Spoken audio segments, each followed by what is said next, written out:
नमस्कार दोस्तों, इतिहास की श्रृंखला में एक बार पुनः आपका हार्दिक अभिनंदन एवं स्वागत है। पिछले वीडियोस में हम बात कर रहे थे प्री हिस्टोरिक पीरियड यानी प्राग ऐतिहासिक काल के बारे में। अब से हम एक नए अध्याय को प्रारंभ कर रहे हैं जिसे ताम्र पाषाण काल यानी चालकोलिथिक एज के नाम से जानते हैं। देखिए, यह जो टर्म चालकोलिथिक है यह दो वर्ड से मिल करके बना है, कालपोज और लिथोस। ये दोनों ग्रीक वर्ड हैं। कालपोज का मतलब होता है कॉपर और लिथोस यानी पत्थर। क्योंकि यह कालखंड पत्थरों और तांबे से मिला जुला कालखंड है, इसीलिए हम इसे ताम्र पाषाण काल के रूप में देखते हैं, तांबे और पाषाण का मिला जुला रूप। देखिए, इसे संक्रमण काल के नाम से भी जाना जाता है। संक्रमण काल यानी ट्रांजिशन फेज, क्योंकि यह स्टोन एज और ब्रॉन्ज एज के बीच का कालखंड है।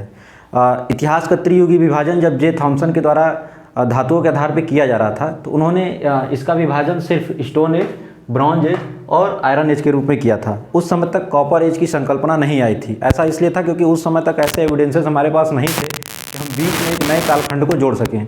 अब जैसे जैसे रिसर्चेस आगे बढ़ी तो हमें पता चला कि स्टोन एज और ब्रॉन्ज एज के बीच में भी एक फेज था जिसे हम कॉपर एज यानी चालकोलिथिक एज के नाम से जान सकते हैं। इसे संक्रमण का कालखंड इसलिए कहा जाता है क्योंकि इसमें हम देखेंगे कि हमें स्टोन के उपकरण भी देखने को मिलेंगे, यानी लेट प्री हिस्टोरिक पीरियड के भी हमें साक्ष्य देखने को मिलते हैं और अर्ली ब्रॉन्ज एज के साक्ष्य देखने को मिलते हैं, यानी कि हमें कॉपर के उपकरण यानी धातुओं का प्रयोग देखने को मिलेगा। तो क्योंकि पाषाण के बाद का और धातुओं के प्रथम साक्ष्य को हम यहाँ पे देखने को मिलता है, इस वजह से इसे हम संक्रमण का काल यानी ट्रांजिशन फेज के नाम से जानते हैं। और दूसरी बात यह है कि ब्रॉन्ज एज से पहले कॉपर एज रखने की ज़रूरत क्यों पड़ी, तो इसलिए कहा जाता है क्योंकि देखिए, ब्रॉन्ज जो धातु है वो बनता कैसे, तो कॉपर में टिन मिला करके एक निश्चित अमाउंट में जब हम कॉपर में टिन मिलाते हैं तो हमें ब्रॉन्ज प्राप्त होता है। तो यह निश्चित होगा कि अगर ब्रॉन्ज की संकल्पना आ रही है तो उससे पहले कॉपर और टिन का प्रयोग किया जा रहा होगा, तभी हम उन दोनों को मिला करके ब्रॉन्ज बना पा रहे हैं। तो स्वाभाविक रूप से जो कॉपर एज है वो ब्रॉन्ज के पहले ही आएगा, अगर टेक्निकलिटी के हिसाब से हम देखें तो। आगे हम देखेंगे कि किस तरीके से इसके कालखंड को निर्धारित किया जाता है, उसमें भी कई सारे रीजंस हैं जिस वजह से इसे हम आगे रखते हैं। तो आगे हम इस चीज़ को देखेंगे। ताम्र पाषाण काल के बहुत से ऐसे हमें संस्कृतियाँ देखने को मिलेंगी जो ब्रॉन्ज एज के बाद भी हैं, ठीक है। तो उसके बारे में हम आगे वीडियो में डिस्कस करेंगे। पहले हम देख लेते हैं कि ताम्र पाषाण काल है क्या। तो हम देखेंगे कि मनुष्यों द्वारा खोजा गया जो प्रथम धातु था वो तांबा था। तो क्योंकि मनुष्यों ने प्रथम धातु तांबा के रूप में प्रयोग किया था तो कुछ लोगों के मन में इस तरह के सवाल आते हैं कि प्रथम धातु तांबा ही क्यों, किसी अन्य धातु के निकट मनुष्य सबसे पहले क्यों नहीं पहुंच पाया। तो इस पर हम प्रकाश डालेंगे, देखेंगे कि देखिए, जो तांबा है क्योंकि वह शुद्धतम रूप में विश्व के लगभग हर कोने में पाया जाता है, और दूसरी बात यह है कि यह शुद्धतम रूप में है, इसे डिस्टिल करने की आवश्यकता नहीं पड़ती है। और ऐसा माना जाता है कि मनुष्यों ने नव पाषाण काल में तांबे का थोड़ा बहुत प्रयोग किया होगा, लेकिन उस समय तक वो तांबे के महत्व को नहीं समझ पाए थे। उस समय तक वो उसका प्रयोग पत्थरों के रूप में कर रहे होंगे। बाद में धीरे धीरे उन्हें समझ में आया होगा कि ये इस तरह का पत्थर है जो हाईली डक्टाइल है, इसे पीट के एक नया रूप दिया जा सकता है। फिर धीरे धीरे उन्हें समझ में आएगा इसे गलाया जा सकता है, गला करके अपने अनुरूप आकार दिया जा सकता है। तो इस वजह से आप देखेंगे कि धीरे धीरे मनुष्य जो है तांबे के निकट पहुंचा और सर्वप्रथम मनुष्यों ने तांबे का ही प्रयोग किया, क्योंकि यह प्रचुर मात्रा में हमें विश्व भर के हर कोने में मिलता है। ये डक्टाइल है, इसे पीट करके एक अलग रूप दिया जा सकता है, मेलिएबल है। दूसरी बात अगर आप देखेंगे तो हम देखेंगे कि इसके क्योंकि यह शुद्धतम रूप में मिलता है, इस वजह से इसे डिस्टिल करने की आवश्यकता नहीं रही होगी, आसानी से एक आकार और मजबूत धातु बनाई जा सकती होगी। तो अगर हम देखें तो क्योंकि हमने कुछ रीजंस लिखे हैं। अब देखिए, क्योंकि उस समय मनुष्यों को कृषि का ज्ञान हो चुका था, मनुष्य पशुपालन कर रहा था, उसमें भी उसे धातु की आवश्यकता थी, इस तरह के उपकरणों की आवश्यकता थी जो मजबूत हो। तो इस वजह से भी मनुष्यों ने धातु की तरफ रुख किया होगा और उन्हें पहले धातु के रूप में तांबा के बारे में पता चला होगा। अब अगर हम देखें कि जो ताम्र पाषाण काल है उसकी कुछ विशेषताएं क्या हैं, तो उसमें हम देखेंगे कि जो ताम्र पाषाण काल है वो बेसिकली ग्रामीण सभ्यता है। ग्रामीण सभ्यता इसलिए कह रहे हैं क्योंकि आप देखेंगे नव पाषाण काल में पहली बार मनुष्य बस्ती बसा रहा है, उसकी प्रारंभिक अवस्था में देखने को मिलती है। लेकिन ताम्र पाषाण काल में हम देखेंगे कि जो मनुष्य है वह ग्रामीण बस्तियों में रहने लगा है, हमें सामूहिक आवास दिखने लगते हैं इस कालखंड में। तो बेसिकली प्योरली पूरी तरीके से एक ग्रामीण सभ्यता के रूप में हमें यहाँ पे पहली ग्रामीण सभ्यता देखने को मिलता है ताम्र पाषाण काल में। इसके बाद अगर हम आगे बढ़ें तो हम देखेंगे कि यहाँ तक मनुष्यों को कृषि के बारे में जानकारी हो चुकी थी। लगभग सभी रबी और खरीफ फसलों के बारे में मनुष्य इस कालखंड में जान चुका था। अगर आप देखेंगे तो धान के साक्ष्य मिल रहे हैं, गेहूं के साक्ष्य मिल रहे हैं, मटर के साक्ष्य मिल रहे हैं, जौ के साक्ष्य मिल रहे हैं, लगभग सभी दलहनी फसलें मिल रही हैं। आप देखेंगे कुछ रीजन्स में जो बेसिकली भारत में आप देखेंगे जो ताम्र पाषाण काल के रीजन है वहाँ पे हमें कपास की खेती देखने को मिल रही है, यानी वस्त्र उत्पादन को मनुष्य जान चुका है। तो लगभग सभी प्रकार की कृषि मनुष्य इस कालखंड में आकर के करने लगता है। हमें देखिए कपास और पटसन के साक्ष्य भारत में बेसिकली ज़्यादा अमाउंट में मिले ताम पाषाण के स्थलों से, क्योंकि इसका जो विकास था वो काली मिट्टी के क्षेत्र में मूलतः काली मिट्टी के क्षेत्र में था। इस वजह से हम देखेंगे कि यहाँ पे हमें वस्त्र उत्पादन की जानकारी जो है देखने को मिलती है। अगर आप आगे बढ़ें तो आप देखेंगे यहाँ पे हमें कृषि उपकरण देखने को मिलता है। लगभग इस समय तक आदमी जो है प्राइमरी स्टेज पर जो है कृषि के उपकरण बना रहा है। तो धातुओं के यानी कॉपर के हमें कृषि उपकरण यहाँ पे देखने को मिल रहे हैं, क्योंकि खेती करा तो उसे उपकरण की आवश्यकता पड़ेगी ही पड़ेगी। तो आप देखेंगे कुछ प्राइमरी स्टेज में हमें यहाँ पे कॉपर के कृषि उपकरण देखने को मिल रहे हैं। फिर और आगे बढ़े तो यहाँ पे देखिए हमें पशुपालन के साक्ष्य मिलेंगे। पशुपालन में मनुष्य लगभग हर तरह के पशुओं को पाल रहा है, जिसमें अगर आप देखें तो आप देखेंगे कि गाय, भैंस, भेड़, बकरी, घोड़े सब कुछ हमें देखने को मिलते हैं। सॉरी, घोड़े के साक्ष्य यहाँ से हमें नहीं मिलते हैं, हमें ऊँट के साक्ष्य मिले हैं, लेकिन ताम पाषाण काल में घोड़े के पालने के साक्ष्य हमें नहीं मिले हैं। कुछ अस्थि पंजर मिले हैं कुछ स्थलों से, तो उसको लेकर के कन्फ्यूजन है कि यह घोड़े से रिलेटेड मतलब हॉर्स फैमिली के किसी अन्य जानवर के हैं। यानी लगभग माना जा सकता था कि कुछ लोग ऐसा कहना था कि वो गधे या फिर खच्चर के अस्थि पंजर थे, तो कन्फर्म इसको लेकर के नहीं है। तो ऐसा माना जाता था कि इस कालखंड के लोग, और क्योंकि प्रचुर मात्रा में मिला नहीं है तो इस वजह से माना जाता था कि इस कालखंड के लोग जो घोड़े थे उसके पशुपालन से जो है अवगत नहीं थे। अगर हम आगे बढ़े तो आप देखेंगे कि शिकार के हमें साक्ष्य देखने को मिलते हैं। शिकार इसलिए कि देखेंगे मनुष्य शिकारी शुरू से ही था। हम अगर प्रागैतिहासिक काल में देखें तो शुरू से ही हम देख रहे हैं कि मनुष्य जब पूरा पाषाण काल से ही शिकार कर रहा है। मध्य पाषाण काल में आप देखेंगे प्रक्षेपास्त्र तकनीक विकसित हो गई है, तीर भाला बना रहा है। नव पाषाण काल में अच्छे उपकरणों का इस्तेमाल कर रहा है, और ताम पाषाण काल तक आते आते उसकी टेक्निक बदल जाती है, उसके शिकार करने के तौर तरीके बदल जाते हैं।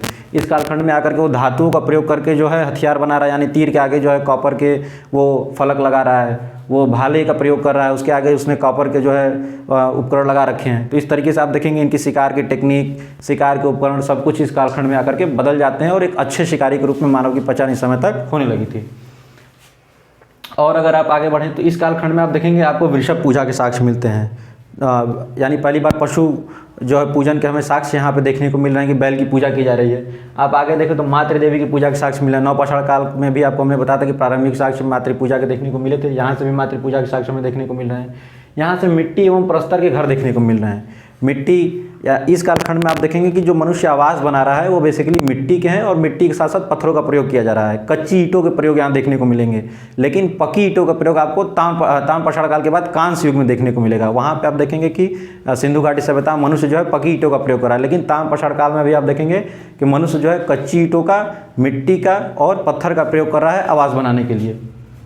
इससे अगर आगे बढ़े तो आपको स्तंभ गर्त देखने को मिलेगा, यानी कि लकड़ी के खंभों पे घास फूस के घर, स्तंभ गर्त यहाँ से हमें देखने को मिल रहे हैं। आप यहाँ देखेंगे सामूहिक आवास मिल रहा है, क्योंकि देखिए ग्रामीण सभ्यता थी, लोग जो है अब धीरे धीरे ग्रामीण सभ्यता की तरफ बढ़ रहे थे, तो वस्तुतः हमें सामूहिक आवास भी देखने को यहाँ से मिलेंगे। फिर आप देखेंगे कच्ची मिट्टी के ईंट बन रहे हैं। कच्ची मिट्टी के ईंट इस कालखंड की विशेषता रही है। इसके बाद अगर आप देखेंगे पक्की ईंटों के अगर आप घर देखेंगे तो उसके साक्ष्य आपको सिंधु घाटी सभ्यता से यानी इसके बाद देखने को मिलेंगे। यहाँ पे झूम खेती हो रही है, क्योंकि हमने बताया कि भारत में ताम पाषाण के स्थल बेसिकली उन क्षेत्रों में फैला हुआ था जहाँ पे मिट्टी थोड़ी बंजर किस्म की होती है, तो इस वजह से यहाँ पे उत्पादन प्रचुर मात्रा में नहीं था, और यह लोग झूम खेती की तरफ झूम खेती कर रहे थे। यानी कि एक जगह खेती करने के बाद शिफ्ट होकर के दूसरे खेत में फिर ये खेती करते थे, दूसरी जगहों पर खेती करते थे, और कुछ साल बाद फिर से उस जगह पर वापस आकर के खेती करते थे। अगर आप आगे बढ़ें तो आप देखेंगे यहाँ प्रगलन विधि है, क्योंकि धातु का प्रयोग हो रहा है तो धातु गलाने की विधि को भी ये लोग जान रहे होंगे, तो प्रगलन विधि की भी हमें जानकारी यहाँ से देखने को मिलती है। फिर और बढ़ें तो प्रथम किलेबंद बस्ती यानी फर्स्ट फोर्टिफाइड हमें यहाँ पे बस्तियाँ देखने को मिलती हैं। तो क्योंकि फोर्टिफिकेशन हो रहा है, इसका मतलब है कि जो बस्ती है वहाँ पे इन लोगों को सुरक्षा की दृष्टि से उन्होंने इस तरह की फोर्टिफिकेशन की होगी। तो सुरक्षा किन से, तो माना जाता है कि हो सकता है कि आपसी प्रतिस्पर्धा रही होगी, हो सकता है कि जंगली जानवरों से बचने के लिए इस तरह के इन लोगों ने फोर्टिफिकेशन किए होंगे। अगर आगे आप बढ़ें तो आप देखेंगे कि हमें यहाँ से मृदभांड उद्योग देखने को मिलता है। मृदभांड अपने आप में बहुत बड़ी विशेषता है किसी भी आर्कियोलॉजिकल साइट्स के लिए। देखिए मृदभांड क्या होता है कि लगभग किसी भी कालखंड के बारे में हमें मोटी तौर पे पूरी जानकारी दे देता है, क्योंकि मृदभांड से हमें वहाँ की उस कालखंड के कुछ चित्रकारी देखने को मिलती है, कुछ लिपियाँ देखने को मिलती हैं, उनके संस्कृति के कुछ साक्ष्य देखने को मिल जाते हैं, उनके खान पान के बारे में कुछ ट्रेसेस हमें मृतभांडों से मिल जाते हैं। तो लगभग एक जो जानकारी होती है, मृतभांड हमें समग्र जानकारी दे देता है कि उस कालखंड के लोग कैसे थे, किस तरह की चीज़ों का प्रयोग करते थे। तो मृतभांड किसी भी कालखंड को जानने के लिए सबसे इम्पॉर्टेंट चीज़ होती है। और दूसरी बात यह क्योंकि मृतभांड समय के साथ नष्ट नहीं होते हैं, जिस अवस्था में वो उस समय प्रयोग किए गए तो उसी अवस्था में हमें प्राप्त होते हैं। तो इस वजह से भी यह काफ़ी महत्वपूर्ण होता है किसी साइट को जानने के लिए। तो यहाँ पे आप देखेंगे कि पहली बार ताम्रपाषाण काल के लोग चित्रित मृतभांड का प्रयोग कर रहे हैं, ठीक है। तो यहाँ से हमें पहली बार नवपाषाण काल में मृतभांड बनने प्रारंभ हो गए थे। अब यहाँ पे आप देखेंगे कि अच्छे किस्म के मृतभांड बन रहे हैं और मृतभांड के ऊपर कुछ चित्रकारी की जा रही है। चित्रकारी यानी सौंदर्य प्रबोधन का, इन लोगों को सौंदर्य प्रबोधन का बोध हो चुका था। अगर आप मृतभांड देखें तो देखिए जो मृतभांड होते हैं वो बेसिकली 4 प्रकार के, यानी जो पॉटरीज होती हैं वो बेसिकली 4 प्रकार की होती हैं, जिसमें हम लोग BRW black and red ware, OCP occur colour pottery, PGW painted grey ware और NBPW northern black polished where को देखते हैं। तो सबसे पहले हम देख लेते हैं कि BRW क्या है। देखिए जो BRW है इसे हम ब्लैक एंड रेड वेयर यानी लाल और काले मृतभांड के रूप में देखते हैं। इसे आप देखेंगे तो अथर्ववेद में कृष्ण लोहित मृतभांड के नाम से भी जाना जाता है। यह मृतभांड लगभग हमें हर जगह से और हर कालखंड में मिले हैं। या आप देखेंगे कि ताम्रपाषाण काल में भी मिल रहे हैं, सिंधु घाटी सभ्यता में भी मिलेंगे, उसके बाद आप देखेंगे वैदिक सभ्यता में भी आपको देखने को मिलेंगे, और उसके बाद जनपद काल में भी आपको देखने को यह जो है मृतभांड मिलेंगे। तो ये इस मृतभांड का उपयोग सबसे ज़्यादा हुआ है और यह हर कालखंड में कॉमन है। इसके बाद अगर आप देखें तो यह है occur colour pottery. Occur colour pottery को कहा जाता है गौरिक मृतभांड। गौरिक मृतभांड जो है बेसिकली आप देखेंगे तो यह इसका जो केंद्र है वो गंगा यमुना दोआब का क्षेत्र माना जाता है। यह मेन विशेषता थी कॉपरवुड कल्चर की। कॉपरवुड कल्चर क्या है इसके बारे में आगे हम चर्चा करेंगे। तो इसका जो नाम है गौरिक, इसके गेरुए रंग के कारण पड़ा है। और गेरुआ रंग जैसे क्या होता है कि इस तरह के मृतभांड को अगर आप लेंगे और उस पर हाथ को अगर घिसेंगे तो आपके हाथ पे आप देखेंगे आपको गेरुआ रंग देखने को मिलेगा। ऐसा माना जाता था क्योंकि यह मृतभांड या तो कच्चे पके रहे होंगे या तो बहुत लंबे समय तक ये क्योंकि आप जान रहे कि गंगा यमुना दोआब के क्षेत्र में पाए जाते हैं मूलतः, तो ये काफ़ी समय तक बाढ़ पीड़ित क्षेत्रों में रहे हैं। इस वजह से भी हमें ऐसा देखने को मिलता है। और कुछ लोगों का मानना है कि ये दोनों ही कारण रहे होंगे जिस वजह से इसके कलर जो है उतर जाते हैं अगर उस पर आप हाथ घिसेंगे तो। और क्योंकि यह गेरुए कलर का होता है इसी वजह से हम इसे गौरिक मृतभांड के नाम से जानते हैं। इसका जो मेन केंद्र है वो उत्तर प्रदेश यानी गंगा यमुना का दोआब का क्षेत्र माना जाता है। और यह मेन विशेषता थी आप देखेंगे तो कॉपरवुड कल्चर की। इसके बारे में अभी हम देखेंगे आगे कॉपरवुड कल्चर क्या है। तो आप देखेंगे OCP को, तो OCP basically Indus valley civilisation में भी पाया गया है। और अगर आप देखेंगे तो ताम्रपाषाण काल में भी हमको ऑकर कलर पॉटरी देखने को मिलती है। इसके बाद बात करें हम PGW की, तो इसको पेंटेड ग्रे वेयर कहते हैं यानी चित्रित धूसर मृतभांड। और धूसर का मतलब होता है लगभग भूरा कलर, कुछ काला और लाल कलर को मिला करके जो भूरा कलर होता है हम उसे देखते हैं। ये भूरे कलर में पाया जाता था, इस वजह से इसका नाम धूसर पड़ा है। क्योंकि इसमें एक अयस्क मिला जाता था, ऐसा माना था कि फेरस ऑक्साइड नामक अयस्क मिला जाता था, जिस वजह से इसका कलर जो है थोड़ा सा ग्रे कलर का हो जाता था। और इसे कहता था कि यह प्रीमियम टाइप का मृतभांड था क्योंकि यह हमें इसकी जो काफ़ी कम साइड से देखने को मिले और बहुत लिमिटेड जो है हमें बहुत लिमिटेड रूप में देखने को मिले हैं। तो इस वजह से माना जाता था कि कुछ जो विशिष्ट लोग होंगे वही इसका प्रयोग करते रहे होंगे और जो विशेष अवसरों पर इसका प्रयोग किया जाता रहा होगा क्योंकि इसके ऊपर चित्रकारी काफ़ी अच्छी की जाती थी, काफ़ी प्रीमियम क्वालिटी का था। इस वजह से हम इसे प्रीमियम पॉटरी या प्रीमियम मृतभांड के रूप में देखते हैं। और बेसिकली आप देखेंगे तो यह हमें सिंधु घाटी सभ्यता और वैदिक पीरियड में देखने को इस मृतभांड को देखने को मिला। यानी यही 2 मेन कालखंड थे यानी मेन टाइम पीरियड थे जिनमें हमें PGW देखने को मिला है। अगर आप NBPW की बात करें तो देखिए इसे नॉर्दर्न पॉलिश्ड वेयर के रूप में देखा जाता है। उत्तरी काले चित्रित मृतभांड के रूप में इसे हम देखते हैं। देखिए नॉर्दर्न पे मत जाइएगा, ऐसा नहीं कि ये उत्तरी भारत के क्षेत्र में पाया जाता था। ये लगभग ये भी हर जगह पाया गया है अलग अलग जगहों पे। और इसका कलर थोड़ा सा ब्लैकिश होता था, लेकिन और भी कलरों में ये देखने को मिला है, कुछ मिले जुले कलरों के रूप में देखने को मिला। तो ऐसा नहीं कि सिर्फ ब्लैक ही था, हालांकि बेसिकली ये मेनली ब्लैकिश होता था। नीचे से पूरा आप देखेंगे तो ये काला होता था और पॉलिश्ड होता था। और यह भी काफ़ी प्रीमियम किस्म का मृतभांड था, काफ़ी मजबूत हुआ करता था क्योंकि इसमें जो है माना जाता है कि कुछ अयस्क मिलाए जाते थे।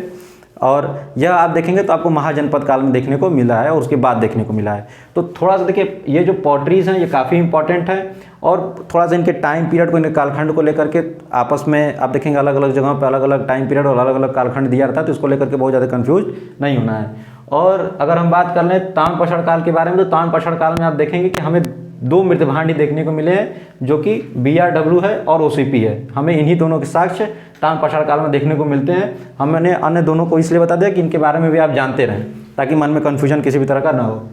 और अगर आप आगे बढ़ें तो देखिए पॉटरी के बारे में हमने बताया था कि ये कितना इंपॉर्टेंट है। तो इसके बारे में फ्लिंडर्स पीटर कहते हैं कि pottery is the most important archaeological source to know past. हमारे इतिहास को जानने के लिए पॉटरी सबसे महत्वपूर्ण भूमिका निभाता है। क्यों निभाता है ये हमने आपको बता दिया है। और भारतीय पॉटरी के बारे में देखेंगे तो भारत में पॉटरी अध्ययन के रूप में उसके जनक के रूप में हम बीबी लाल को देखते हैं। बीबी लाल ने अपने अहम योगदान दिए थे इस बात को समझाने के लिए कि पॉटरी कितनी इंपॉर्टेंट होती है किसी भी आर्कियोलॉजिकल साइट्स को समझने के लिए। तो उन्हें प्रथम जो है भारत में मृद्भांड अध्ययन के जनक के रूप में देखा जाता था। उन्होंने कहा था कि पुरातत्व की वर्णमाला जो है पुरातत्व की वर्णमाला यही पॉटरी है। अगर हम देखें तो जो मृद्भांड है इसका विकास सर्वप्रथम नवपाषाण काल में हुआ था, उसके बाद फिर धीरे धीरे यह विकसित होती चली गई।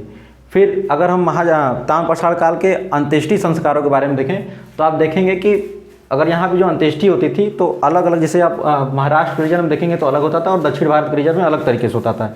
महाराष्ट्र में जो मृतक हैं उनको उत्तर से दक्षिण की दिशा में दफनाया जाता था, और वहीं अगर दक्षिण भारत में आप देखेंगे तो यहाँ मृतकों को पूरब से पश्चिम की दिशा में दफनाए जाते थे। इनके कुछ रिचुअल्स थे। तो आपको याद रखना है कि इस समय जो महाराष्ट्र का रीजन है बेसिकली वहाँ से उत्तर के दक्षिण की दिशा में दफनाए जा रहे हैं, और दक्षिण भारत के रीजन में आप देखेंगे पूरब से पश्चिम की दिशा में शवों को दफनाया जा रहा है।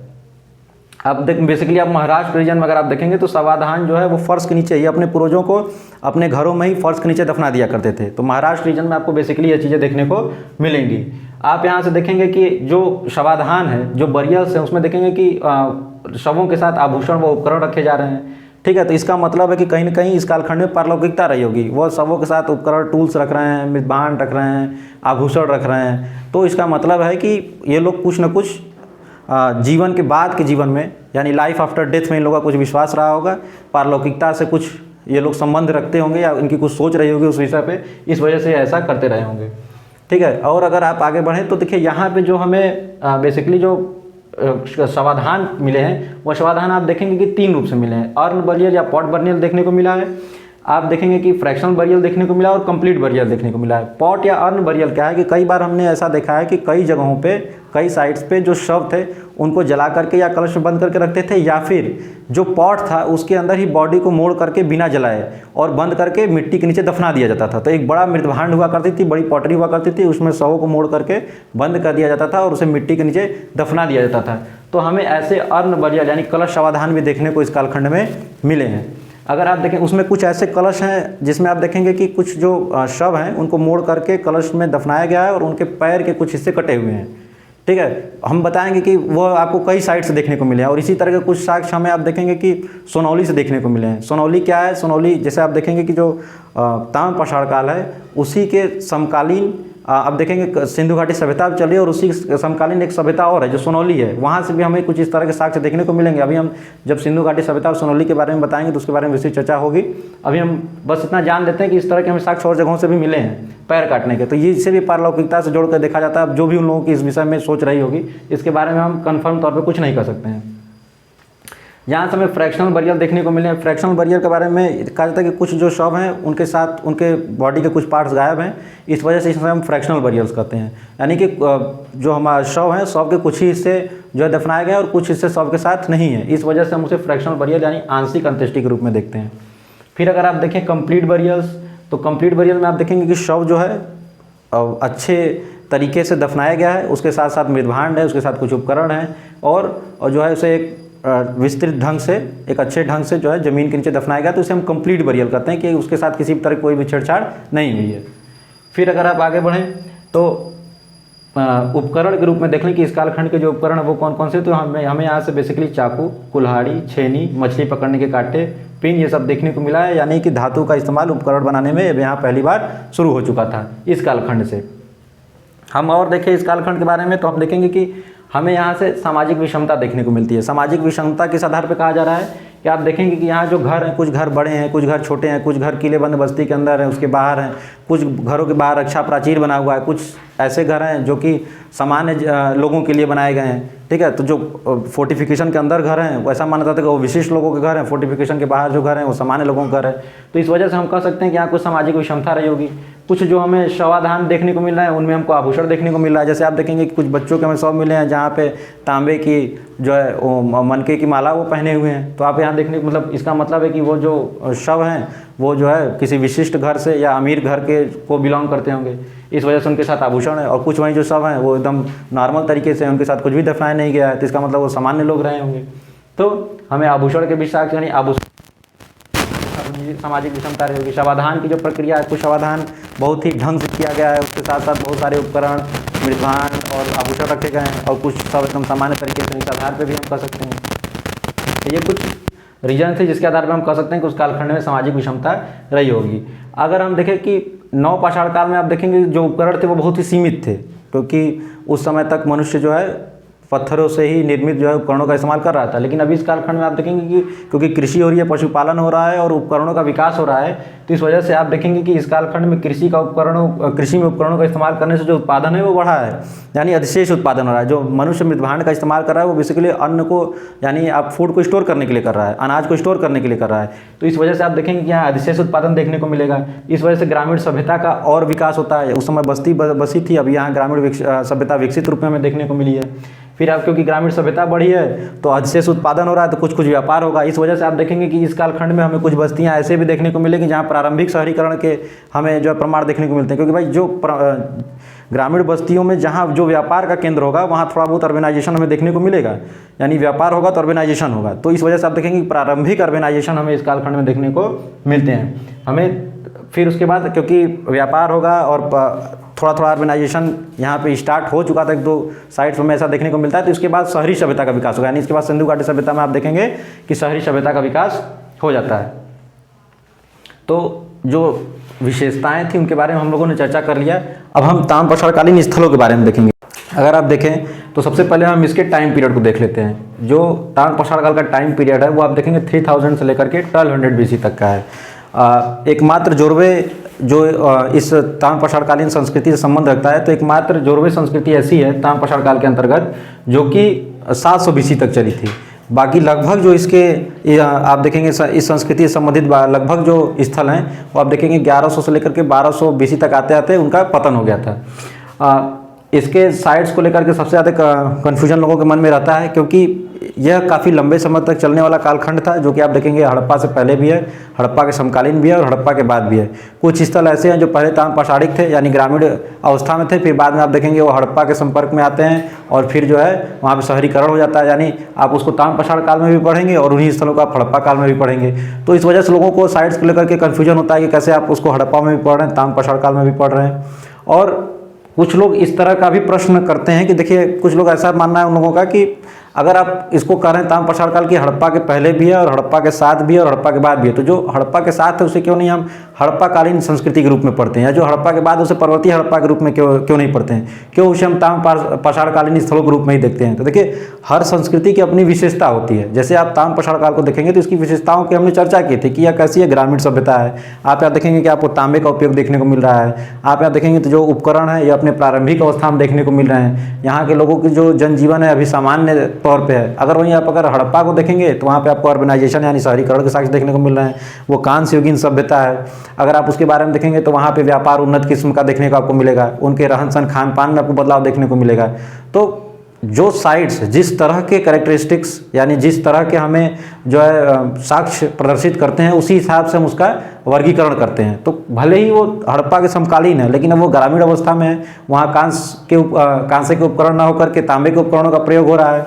तो अगर ग्रामीण अवस्था में है और तांबे के उपकरण हैं और व्यापार उन्नत नहीं है, अभी सामान्य जीवन जो है जी रहे हैं, तो उसका मतलब है कि हम कहेंगे कि वो ताम्रपाषाणकालीन स्थल है। वहीं अगर कोई स्थल ऐसा है जो कि कांस्य युगीन है, जो कि आप उन्नत व्यापार है, वहाँ पे आप देखेंगे कि आपको उपकरण उन्नत किस्म के देखने को मिलेंगे, शहरीकरण है, तो आप कहेंगे कि वह जो है हड़प्पा कालीन स्थल है। तो इस वजह से उसका वर्गीकरण इस तरीके से होता है। हड़प्पा के बाद भी कुछ स्थल ऐसे हैं कि हड़प्पा के बाद भी वो ग्रामीण अवस्था में रह गए, तो आप उनको देखेंगे तो आप तब भी आप कहेंगे कि हड़प्पा के बाद भी है, लेकिन फिर भी ये क्या है, ताम्रपाषाण कालीन है। वहाँ पे कांस्य के हमको साक्ष्य नहीं देखने को मिलते लंबे, जैसे जोरवे को आप देखिए 700 BC तक चली है, लेकिन न ही वहाँ पे शहरीकरण हमें देखने को मिलता है, न ही कांस्य उपकरण देखने को मिलते हैं, न ही व्यापार उन्नत किस्म का देखने को मिलता है, तो तब भी हम उसे ताम्रपाषाण काल में ही पढ़ते हैं। तो इस वजह से इस तरह के कन्फ्यूजन से हमें बचते हुए चलना है। हमें देखना है कि उसके स्थल कैसे कैसे हैं और क्यों, क्योंकि उसकी कैरेक्टरिस्टिक्स हमें ताम्रपाषाण काल से मिलेंगी, उसकी जो विशेषताएं हैं वो कुछ इस तरह की हैं कि इस वजह से हम उसे ताम्रपाषाण काल के अंतर्गत रखते हैं। तो इस तरह के कन्फ्यूजन को एकदम क्लियर करते हुए चलेंगे। अब अगर देखें तो हम सबसे पहले देख लेते हैं कि ताम्रपाषाण काल के जो स्थल जो कि हड़प्पा के पहले थे, तो हड़प्पा के पहले जो हमारे यहाँ स्थल हैं उसमें आप देखेंगे कि सोथी संस्कृति आपको देखने को मिलेगी और गणेश्वर देखने को मिलेगी। गणेश्वर आप देखेंगे कि हड़प्पा के समकालीन भी है, और सोथी संस्कृति ऐसी है जो कि हड़प्पा के पहले है। तो क्योंकि इनके बारे में कोई विशेष ऐसी चीज़ नहीं है जो हमें जानना है, गणेश्वर के बारे में भी हम हालांकि पढ़ेंगे, तो कुछ ऐसी विशेष चीज़ नहीं जो जानना है, बस हम इतना जान लेते हैं कि हड़प्पा के पहले कुछ साइट्स थी, तो वो कौन कौन थी। और भी कुछ संस्कृति और भी कुछ साइट्स हैं उसके बारे में हमें कुछ ऐसा नहीं जानना है, नहीं उससे कोई भी प्रश्न आते हैं, न कभी आएंगे। अगर हम देखें हड़प्पा के समकालीन, तो उसमें हमें देखने को मिलेगा आहार संस्कृति या बनास नदी संस्कृति, गणेश्वर संस्कृति और कायथा संस्कृति। ये आप देखेंगे कि ये संस्कृतियां हड़प्पा के समकालीन हैं। और बाकी जो आपको देखने को मिलेगा, बाकी आप जैसे जोरवे देख लीजिए, सावलदा देख लीजिए, रंगपुर देख लीजिए, जब रंगपुर प्रभास संस्कृति है, अन्य जो संस्कृतियाँ ये आप देखेंगे कि हड़प्पा के बाद की हैं, यानी लगभग जो ताम्रपाषाणकालीन संस्कृतियाँ हैं वो भारत में हड़प्पा के बाद की हैं। ठीक है, तो उसे हम कुछ लोग इसी वजह से जो है ताम्रपाषाण काल को हड़प्पा के बाद पढ़ते हैं, लेकिन हमने आपको बताया कि हम टेक्निकलिटी के हिसाब से ताम्रपाषाण काल को पहले पढ़ेंगे, क्योंकि पहले तांबे के साक्ष्य हमें मिलते हैं, उसके बाद ही हम कांस्य युगीन सभ्यता के बारे में बात कर सकते हैं। भले ही कुछ साइट जो है हड़प्पा के बाद की हैं, लेकिन फिर भी हम इसे पहले ही पढ़ते हैं। ठीक है, तो अब हम इसको आगे बढ़ते हैं इसी के साथ साथ। तो देखिए जो ताम्रपाषाणकालीन स्थलों को आप देखेंगे तो इसका सबसे ज़्यादा विस्तार जो है आप मध्य प्रदेश के रीजन में देखेंगे, महाराष्ट्र के रीजन में देखने को मिलेगा, आपको गुजरात के रीजन में देखने को मिलेगा। तो बेसिकली यही इनका जो सेंटर था, यहीं पे जो है ताम्रपाषाणकालीन स्त्रियाँ भारत में फली फूली थी। अन्य स्थलों पे भी हमें देखने को मिलेगा, लेकिन वहाँ पे हमें ताम्रपाषाणकालीन संस्कृतियों के उतने बृहद रूप पे प्रमाण देखने को नहीं मिलते हैं। इनका ज़्यादातर विकास आप देखेंगे तो मध्य प्रदेश, महाराष्ट्र और गुजरात में आपको देखने को मिलेगा। राजस्थान में भी हमें इसके साक्ष्य देखने को मिलते हैं। तो आइए हम रीजन वाइज जो है इनके साइट्स का अध्ययन करते हैं। तो सबसे पहले हम बात करेंगे राजस्थान रीजन की। तो राजस्थान में आप देखेंगे तो साउथ ईस्टर्न राजस्थान में एक संस्कृति है जिसका नाम है बनास नदी संस्कृति या आहार संस्कृति। इसका जो टाइम पीरियड है वो है 2200 BC से लेकर 1400 BC तक का। आप देखिए हर जगह जो टाइम पीरियड है वो अलग अलग दिया हुआ है। टाइम पीरियड को लेकर के सबसे ज़्यादा कन्फ्यूजन है। आज तक टाइम पीरियड को लेकर के प्रश्न ना आए हैं ना आएंगे। सीक्वेंस को लेकर के प्रश्न आते हैं, उसके बारे में हम आगे चर्चा करेंगे, लेकिन टाइम पीरियड को लेकर के बहुत ज़्यादा डाउट नहीं रखना है, क्योंकि टाइम पीरियड हर जगह अलग अलग दिए होते हैं। हम अगर आहार संस्कृति को देखें तो आहार संस्कृति के अंतर्गत 3 साइट्स आते हैं। तो आहार है, गिलुंद है और बालाथल है। ये जो आहार साइट है इसी के नाम पर इस पूरी संस्कृति का नाम आहार संस्कृति पड़ा। और बनास नदी संस्कृति इसे इसलिए कहते हैं क्योंकि यह बनास नदी के किनारे फली फूली थी। अगर हम इसमें बेसिकली सिर्फ आहार को देखें तो देखिए उदयपुर डिस्ट्रिक्ट में आहार पड़ता है। आहार के बारे में अगर हम देखें तो इसकी क्या विशेषताएं हैं, तो हम देखेंगे कि यहाँ से हमें सबसे अधिक तांबे के उपकरण देखने को मिले हैं। इसे ताम्रवती या ताम्रवती के नाम से जाना था क्योंकि यहाँ पे तांबे के उपकरण सबसे ज़्यादा मात्रा में हमें देखने को मिले थे, इस वजह से हम इसे ताम्रवती या ताम्रवती के नाम से जानते हैं। यहाँ पे आप देखेंगे कि कपड़े पर छपाई रंगाई का उद्योग देखने को हमें मिलता है। आप इधर देखेंगे महाराष्ट्र रीजन में तो आप देखेंगे कि यहाँ पे सबसे ज़्यादा हमें वस्त्र उद्योग का जो है प्रमाण देखने को मिलेगा। यहाँ आप देख रहे हैं कि रंगाई छपाई उद्योग आपको देखने को मिला। इसका मतलब है कि हो सकता है कि यहाँ वस्त्र निर्माण होता होगा, यहाँ रंगाई छपाई होती होगी और हो सकता है इन लोगों में आपस में व्यापारिक संबंध रहे हों।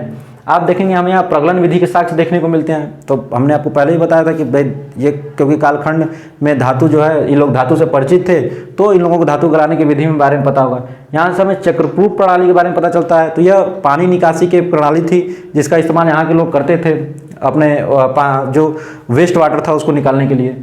यहाँ पे आप देखेंगे कि हमें कच्ची ईंटे के साक्ष्य देखने को मिलते हैं और यहीं से हमें फिर BRW यानी कि ब्लैक एंड रेड वेयर के बारे में भी जानकारी देखने को मिलती है। अब आहार संस्कृति के अगर दूसरे साइड को आप देखेंगे तो आप देखेंगे गिलुंद। गिलुंद जो है चित्तौड़गढ़ डिस्ट्रिक्ट में है। यहाँ से हम देखेंगे तो हमें सबसे ज़्यादा मात्रा में पाषाण उपकरण प्राप्त हुए हैं। यहाँ से हमें कॉपर के उपकरण उतनी मात्रा में प्राप्त नहीं हुए हैं।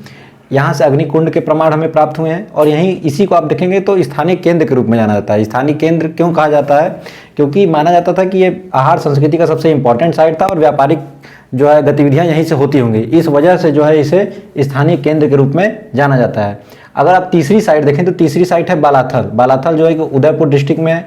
यहाँ से हमें दुर्गनुमा भवन यानी फोर्टिफाइड हाउस प्राप्त हुए हैं। यहाँ से हमें फोर्टिफिकेशन के साक्ष्य प्राप्त हुए हैं। इसका मतलब यह है कि जैसा कि हमने आपको पहले ही बताया था कि हो सकता है कि आपसी प्रतिस्पर्धा के तौर पे या किसी आक्रमण से बचने के लिए या जंगली जानवरों से बचने के लिए, हो सकता है तीनों के लिए ही यह इस तरह के फोर्टिफिकेशन यानी सुरक्षा दीवार का इस्तेमाल करते रहे होंगे। यहाँ से हमें लाल और काले मृत भांड देखने को मिले हैं, BRW।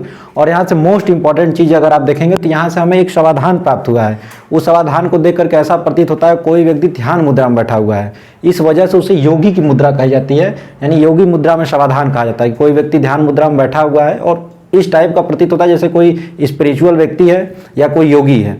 तो यहाँ से हमें योगी मुद्रा में एक समाधान प्राप्त हुआ। ये मोस्ट इंपॉर्टेंट है, इससे क्वेश्चन आया है और हो सकता है कि आए भी।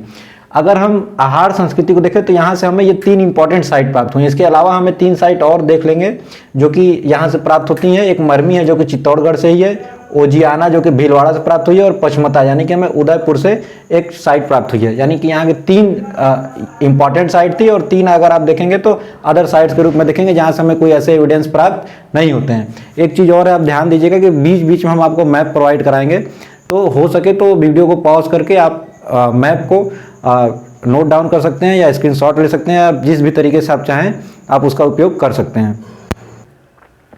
हम अगर राजस्थान रीजन में ही देखें तो एक संस्कृति है गणेश्वर संस्कृति। देखिए यह संस्कृति आप देखेंगे तो हड़प्पा के पहले भी थी और हड़प्पा के बाद भी थी, क्योंकि यह ग्रामीण हड़प्पा के पहले भी थी और हड़प्पा के समकालीन भी थी। सॉरी, हड़प्पा के बाद नहीं, हड़प्पा के पहले थी और हड़प्पा के समकालीन थी। क्योंकि यह संस्कृति अपने ग्रामीण अवस्था में ही थी, इसके व्यापारिक संबंध हड़प्पा से थे, लेकिन क्योंकि यह संस्कृति अपने ग्रामीण अवस्था में ही थी इसलिए इसे हम ताम्र प्रसारकालीन स्थल के रूप में पढ़ते हैं। तो हम गणेश्वर के बारे में अगर आप देखें तो गणेश्वर जो है, आप अगर इसे देखें तो आप कह सकते हैं कि जितने ताम्र प्रसारिक स्थल हैं उसमें सबसे पुराना अगर कोई है तो वह है गणेश्वर संस्कृति है।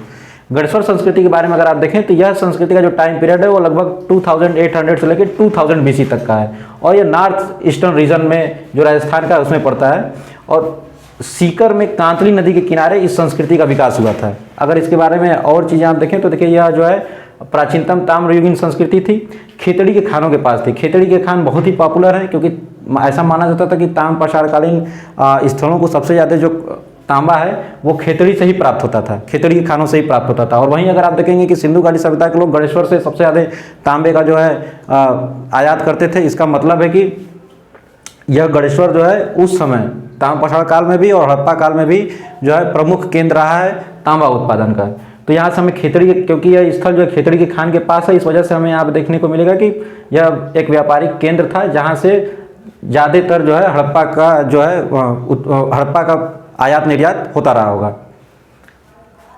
अगर आप देखें तो यहाँ से हमें कुछ उपकरणों के साक्ष्य मिले हैं। यहाँ से हमें तीर, भाला, चूड़ी, मछली पकड़ने का कांटा कॉपर का वो भी मिला है। और यह OCP, यहाँ से हमें ऑकर कलर पॉटरी के भी साक्ष्य देखने को मिलते हैं। और यहाँ पे हमें शहरीकरण का अभाव, हमने आपको बताया कि हड़प्पा को तांबा निर्यात ये लोग करते थे और शहरीकरण का अभाव था। शहरीकरण ये जो है अपनी ग्रामीण अवस्था में ही रह गई, शहरीकरण का विकास यहाँ पे नहीं हो पाया। इस वजह से हम इसे ताम्र प्रसारकालीन स्थलों के रूप में, संस्कृति के रूप में देखते हैं। तो हमें राजस्थान में बेसिकली 2 संस्कृति देखने को मिली है, एक बनास नदी संस्कृति है, एक आहार संस्कृति या बनास नदी संस्कृति है, और दूसरी गणेश्वर संस्कृति है। अब अगर हम आगे बढ़ें तो हम मध्य प्रदेश के रीजन में आते हैं। मध्य प्रदेश के रीजन में अगर आप आएंगे तो आप देखेंगे कि हमें यहाँ पे कायथा मालवा संस्कृति देखने को मिली है, जो कि नर्मदा नदी घाटी में विकसित हुई थी। जो कायथा है, कायथा के पास ही जहाँ कायथा का विकास हुआ उसके बाद आगे चल करके फिर वहीं मालवा संस्कृति का, फिर धीरे धीरे कायथा संस्कृति का पतन हो गया और वहीं फिर मालवा संस्कृति का विकास देखने को मिला। यानी अगल बगल एक ही जगह पे लगभग आप कह सकते हैं कि पहले कायथा थी और फिर कालखंड में आगे आप बढ़ेंगे तो फिर वहीं पे आपको मालवा संस्कृति देखने को मिलेगी। तो जो टाइम पीरियड है, अगर आप देखेंगे कि इस पूरे कायथा और मालवा संस्कृति को मिला करके टाइम पीरियड देखेंगे तो लगभग आपको 2400 से लेकर 1100 BC तक का देखने को मिलेगा। तो पहले हम कायथा संस्कृति को देख लेते हैं। तो कायथा को अगर आप देखेंगे तो इसका जो टाइम पीरियड माना गया है वो देखेंगे 2400 से लेकर के 1700 BC तक का है। इसके 3 स्थल हैं बेसिकली, वो एरड़ है जो सागर डिस्ट्रिक्ट में है, त्रिपुरी है जबलपुर में, उज्जैनी है उज्जैन में। इन तीनों के बारे में कोई ऐसी विशेष विशेषता नहीं है जो हमें जानना है। देखिए जो कॉमन चीज़ें हैं, जो कॉमन विशेषता है उसके बारे में हम लोगों ने ऊपर चर्चा कर ली है, वो लगभग हर साइड से देखने को मिलेगा। आपको हर साइड से जो है कृषि के साक्ष्य देखने को मिलेंगे, हर साइड से आपको जो है कुछ उपकरण देखने को मिलेंगे, हर साइड से आपको कुछ व्यापार के साक्ष्य देखने को मिलेंगे। ठीक है, तो इसके बारे में हमें बहुत ज़्यादा हर साइड से हमें कुछ मृदभांड देखने को मिलेंगे, तो बहुत ज़्यादा हमें इसके बारे में चर्चा नहीं करनी है। जो स्पेशल चीज़ें होंगी उसके बारे में हम बताएंगे, बाकी जो चीज़ें कॉमन है उसके बारे में हम लोगों ने पहले ही चर्चा कर ली है। तो हमें एरंड, त्रिपुरी और उज्जैनी से कोई विशेष ऐसे साक्ष्य नहीं मिलते हैं जो एग्जाम पॉइंट ऑफ व्यू से इंपॉर्टेंट है या जिसे हमें पढ़ना चाहिए। हम अगर कायथा को देखें तो देखिए ये जो उज्जैनी जो साइट है इसी के आसपास कभी कायथा भी थी, लेकिन धीरे धीरे जो है उज्जैनी काफ़ी पॉपुलर हुई और इस वजह से हम उज्जैनी को ही जानते हैं। इसी जगह पर कभी कायथा रही होगी, इसके नाम पे जो है इस संस्कृति का नाम कायथा संस्कृति पड़ा था। और कायथा की विशेषता के रूप में देखें तो यहाँ से हमें देखेंगे कि ये जो मतलब ये जो कायथा है, अगर आप देखेंगे तो चंबल की सहायक नदी है काली सिंध नदी, उसी के किनारे जो है इस संस्कृति का या इस स्थल का विकास हुआ था। और कायथा के बारे में ऐसा कहा जाता है कि यह जो महान खगोल शास्त्री थे वारामिहिर, उनकी जन्मस्थली थी। और इसी में आप अगर देखें तो कायथा से सबसे इंपॉर्टेंट हमें 29 कंगन और सांचे में ढली 40,000 मनकों की हार देखने को मिलती है, और सांची में ढली कुल्हाड़ी देखने को मिलती है। ठीक है, तो सांचे में ढली कुल्हाड़ी की सब इंपॉर्टेंट क्यों है, क्योंकि आप देखेंगे पहली बार यहाँ पे देखिए क्योंकि ये लोग प्रगलन विधि को जान चुके थे, और कुल्हाड़ी का इस्तेमाल ये लोग कुल्हाड़ी कैसे बना रहे थे, क्योंकि सांचे में गले हुए जो तांबा था उसको डालते थे और वो ठंडे होने के बाद कुल्हाड़ी का रूप ले लेती थी। तो पहली बार आप देखेंगे कि यहाँ पे हमें सांचे के प्रमाण देखने को मिलते हैं। यहाँ पे आप देखेंगे कि 40,000 मनकों के हार आपको देखने को मिलेंगे। तो तांबा कायथा इसलिए इंपॉर्टेंट है क्योंकि यहाँ से 3 इंपॉर्टेंट चीज़ें मिली हमें, 29 कंगन मिले हैं, सांचे में ढली कुल्हाड़ी मिली है और 40,000 मनकों के हार देखने को मिलते हैं, जो कि काफ़ी इंपॉर्टेंट है। यहाँ से आप देखेंगे कंघीदार अलंकरण वाले मृदभांड देखने को मिलते हैं। कंघीदार अलंकरण का मतलब क्या है कि आप देखिए कोई ऐसा टूल रहा होगा जिसकी बनावट जो कंघी की तरह रही होगी, और जब मृदभांड ये लोग बना लेते थे तो उससे उस पर कुछ चित्रकारी करते थे। तो इस वजह से कहा गया कि यहाँ पे हमें कंघीदार अलंकरण वाले मृदभांड देखने को मिलते हैं। यहाँ से हमें टेराकोटा बैल देखने को मिलते हैं जो कि मिट्टी के बने हुए होते थे। फिर अगर हम आगे बढ़ें तो अब कायथा के बाद अब उसी जगह पर हमने आपको बताया था कि मालवा संस्कृति का जो है विकास होता है। तो इसका जो टाइम पीरियड है वो 1700 से लेकर 1100 BC तक का है। तो मालवा के बारे में देखें तो इसके 3 जो है मेन साइट्स हैं। 3 मेन साइट्स में मालवा है, नागदा है और नौदा टोली है। मालवा के नाम पे ही इस पूरे संस्कृति का नाम मालवा पड़ा था, मालवा संस्कृति पड़ा था। अगर हम मालवा को देखें, सिर्फ मालवा साइट को देखें तो मालवा से आप देखेंगे यहाँ से हमें सर्वोत्तम मृदभांड प्राप्त होते हैं। यहाँ से हमें ब्लैक एंड रेड वेयर देखने को मिला है। यहाँ से हमें वस्त्र उद्योग यानी चरखा के प्रमाण मिलते हैं, यानी वस्त्र उद्योग यहाँ पे उन्नत किस्म का रहा होगा। और यहाँ से हमें वृषभ पूजा देखने को मिलती है। नागदा से ऐसे कोई हमें साक्ष्य नहीं मिले हैं, जो कि इंपॉर्टेंट है। नौदा टोली काफ़ी इंपॉर्टेंट है, नौदा टोली को हम लोग देख लेते हैं। नौदा टोली के बारे में कहा था कि ये नौदा टोली से सर्वाधिक उत्खनन हमें देखने को मिला है। यहाँ पे विभिन्न प्रकार के अनाज एवं फसलों के साक्ष्य देखने को मिलते हैं। यह सबसे बड़ी ग्रामीण बस्ती थी। अगर हम बात करें सबसे बड़ी ग्रामीण बस्ती की ताम्रपाषाण काल में, तो आप नौदा टोली को बताएंगे। यहाँ से हमें एक कलश मिला है, उसके ऊपर एक स्त्री और एक मगर का अंकन है। ठीक है, तो एक स्त्री है, उसके बगल में आप देखेंगे तो मगरमच्छ टाइप का एक जानवर है, वो हमें देखने को मिलता है। वहीं अगर आप देखेंगे कि यहाँ से हमें वृत्ताकार झोपड़ी देखने को मिली है, और यहाँ से आदि रुद्र की जो संकल्पना है मानी जाती है कि यहीं से आई होगी, क्योंकि यहाँ पे एक कलश है जिसपे एक खुले बालों वाला एक पुरुष के जो हमें आकृति देखने को मिली है। और माना जाता था कि ये आदिम रुद्र हैं, जो शिव के ही पार्ट हैं, शिव के ही एक रूप है रुद्र। तो माना जाता है कि आदिम जो रुद्र हैं उनकी संकल्पना यहीं से आई होगी। यहाँ से हमें टोटीदार मृदभांड भी देखने को मिलता है। अगर हम तो ये थी मध्य प्रदेश की। और उसी में अगर आप मालवा में देखें तो कुछ साइट्स और हैं, जैसे आप देख लीजिए महेश्वर है, खारगोन, नौदा टोली भी खारगोन डिस्ट्रिक्ट में है, वहीं पास में महेश्वर भी है। और आज़ादपुर आप देखेंगे इंदौर में। तो सबसे इंपॉर्टेंट जो थी वो मालवा थे, नागदा थे और नौदा टोली थे। 2 और साइट है महेश्वर और आज़ादपुर। इनके बारे में इसलिए बता दिया गया कि कई बार ऐसा होता है कि अब साइट्स के बारे में प्रश्न पूछ लिया जाता है कि कौन कौन से साइट्स जो है मालवा संस्कृति से संबंधित हैं। तो आपको साइट्स को जानते रहना है, इनके बारे में कोई ऐसी विशेषता नहीं जो हमें पढ़ना है। तो मालवा संस्कृति में आप देखेंगे तो मालवा, नागदा, नौदा टोली, महेश्वर और आज़ादपुर ये इनके मेन साइट्स हैं। इसके बाद अगर आप आगे बढ़ें तो आप मध्य प्रदेश के हमने साइट्स देखी। अब हम महाराष्ट्र की तरफ अगर आगे बढ़ते हैं तो हम देखेंगे कि महाराष्ट्र रीजन में जो जोरवे संस्कृति है हम उसके बारे में देखते हैं। तो महाराष्ट्र में आप देखेंगे कि 1400 से लेकर 700 BC तक के हमें जोरवे संस्कृति के प्रमाण देखने को मिलते हैं। जो जोरवे संस्कृति है वो बेसिकली अहमदनगर डिस्ट्रिक्ट, धुले और पुणे में विकसित हुई थी, फैली हुई थी। तो हम इसमें सबसे पहले अहमदनगर को देखेंगे। तो अहमदनगर में हम यहाँ देखें तो यहाँ पे जोरवे है। जोरवे के बारे में ऐसा कहता है कि जोरवे के बारे में कोई ऐसे इंपॉर्टेंट वो नहीं है, बस ये जोरवे के बारे में आप जान लीजिए कि सबसे लंबे समय तक यानी सबसे आखिरी तक चलने वाली संस्कृति थी। तो जो जोरवे साइट है वहाँ से आप देखेंगे 700 BC तक ताम्रपाषाण कालीन संस्कृति के साक्ष्य हमें देखने को मिलते हैं। उसके बाद अगर आप दैमाबाद को देखिए तो दैमाबाद जो है सबसे प्रारंभिक शहरी बस्ती के रूप में इसका विकास हुआ था, यानी कि यहाँ आप देखेंगे दैमाबाद और दूसरा आप देख लीजिए यहाँ पे इनाम गांव, ये दो ऐसे साइट हैं जहाँ पे हमें प्रारंभिक शहरीकरण के साक्ष्य देखने को मिलते हैं। तो कई बार प्रश्न पूछा जाता है कि ताम पाषाण कालीन ऐसी दो बस्तियों के नाम बताइए जहाँ से हमें प्रारंभिक शहरीकरण के साक्ष्य देखने को मिलते हैं, तो वो हो जाएगा दैमाबाद और इनाम गाँव। तो प्रारंभिक शहरीकरण के साक्ष्य हमें दैमाबाद से। आप देखेंगे यहाँ पे कांसे के रथ की मूर्ति मिली है। कई बार कुछ लोग बोल देते हैं कि हमें कांसे के रथ प्राप्त हुए हैं, तो ऐसा नहीं है, हमें कांसे के रथ नहीं प्राप्त हुए, कांसे के रथ की मूर्ति प्राप्त हुई है।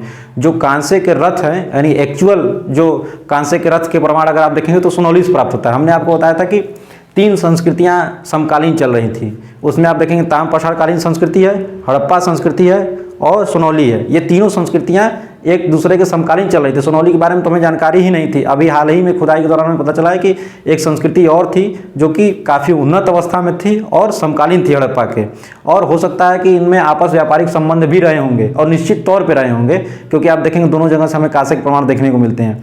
और जो सोनौली संस्कृति है उसके बारे में कहा जाता है कि यह संस्कृति अपने उन्नत अवस्था में थी और यहाँ पे हमें जो उपकरण मिले हैं वो भी काफ़ी एडवांस उपकरण देखने को मिले हैं। यह संस्कृति में जो लोग थे वो बेसिकली योद्धा होते थे, क्योंकि आप देखेंगे कि यहाँ से जो बरियल्स प्राप्त हुए उनके साथ साथ हमें एंटीना स्वार्ड्स प्राप्त हुई हैं। अच्छे उपकरण जो है आप देखेंगे कांसे के प्राप्त हुए हैं, तीर धनुष भाला लगभग हर कुछ प्राप्त हुआ है। और आप देखें तो वहाँ पे महिलाएं जो है उनके साथ भी जो है आप देखेंगे कि शॉर्ट्स वगैरह प्राप्त हुई हैं। तो इसका मतलब है कि वहाँ महिलाएं भी योद्धा के रूप में थी। तो पुरुष के साथ साथ महिलाओं के भी योद्धा होने के प्रमाण हमें सोनौली से मिले हैं। तो सोनौली के बारे में अभी हम आगे जब हम सिंधु घाटी सभ्यता के बाद हम सोनौली के बारे में चर्चा करेंगे तो हम आपको बताएंगे। तो अगर पूछा जाए कि कांसे के रथ कहाँ से प्राप्त हुए, तो कांसे के रथ के अब तक के जो सबसे पुराने प्रमाण हैं वो आप देखेंगे कि प्राप्त हुए हैं सोनौली से, और अभी तक ताम पाषाण काल से और सिंधु घाटी सभ्यता से। कांसे के एक्चुअल रथ के हमें प्रमाण नहीं मिले हैं, कांसे के एक्चुअल रथ के प्रमाण हमें सोनौली से मिले। यहाँ से हमें मूर्तियाँ मिली हैं, कुछ स्कल्पचर्स मिले हैं, जिससे आप कह सकते हैं कि वहाँ पे कांसे के रथ के बारे में वो लोग जानते होंगे। निश्चित तौर पर अगर मूर्ति है तो वो लोग कांसे के रथ से जरूर जो है वाकिफ होंगे, लेकिन हमें उसके जो है एक्चुअल साक्ष्य देखने को नहीं मिले हैं। तो ये थोड़ा सा चीज़ें इंपॉर्टेंट था, इसे आप जानते रहिए। अब उसके बाद आगे बढ़ते हैं। तो सबसे बड़ा ताम पाषाणी स्थल के बारे में अगर पूछा जाए तो दैमाबाद है। प्रारंभिक शहरीकरण के भी यहाँ से साक्ष्य मिलते हैं, और सबसे बड़ा अगर ताम पाषाणी के स्थल भी पूछा जाए तो यह भी जो है दैमाबाद को आप कह सकते हैं। और देखिए जो दैमाबाद है, यह दैमाबाद आपको यहाँ भी पढ़ना है ताम पाषाण काल में भी, और इसी दैमाबाद को आपको सिंधु घाटी सभ्यता में भी पढ़ना है, क्योंकि जो दैमाबाद था पहले जो है ताम पाषाणिक जो है यहाँ से हमें साक्ष्य प्राप्त हुए हैं, और उसके बाद ये आगे चल के यहाँ पे आप शहरीकरण और कांस्य युगीन सभ्यता का विकास हो गया, इस वजह से आप उसको उसमें भी पढ़ेंगे। तो दैमाबाद अगर आपको दोनों जगह पढ़ना हो तो कंफ्यूज मत होइएगा। ऐसे और भी साइट्स हैं जो कि आपको ताम पाषाण काल में भी देखने को मिलेंगे और सिंधु घाटी सभ्यता में भी देखने को मिलेंगे।